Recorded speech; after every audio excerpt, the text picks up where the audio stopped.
ముస్లింలకు పెద్దపీట వేసిన party Telugu Desam party.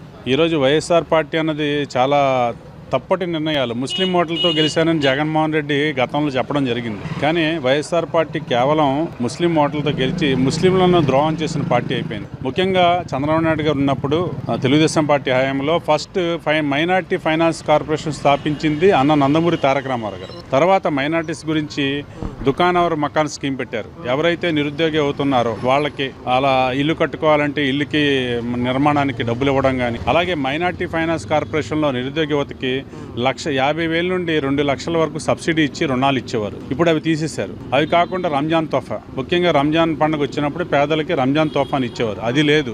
Dulhan scheme, పిల్లలు పెళ్లిళ్ళు చేసుకోవాలనుకుంటే 50,000 రూపాయలు ఇచ్చేవారు. ఇప్పుడు ఆ స్కీమ్ కూడా పోయింది. ఇది కాకుండా ఏదైతే ముస్లిమ్స్ ఉన్నారో అక్కడ ప్రాంతంలో మసీదులు కానీ ఏవైనా రిపేర్లు జరిగినా కొత్తగా కట్టుకోవాలనుకున్నా 50,000 నుండి ₹1,00,00,000 ఇచ్చారు తెలుగుదేశం పార్టీ హయాంలో. ఈరోజు ₹1 వీళ్ళు ఇవ్వలేదు.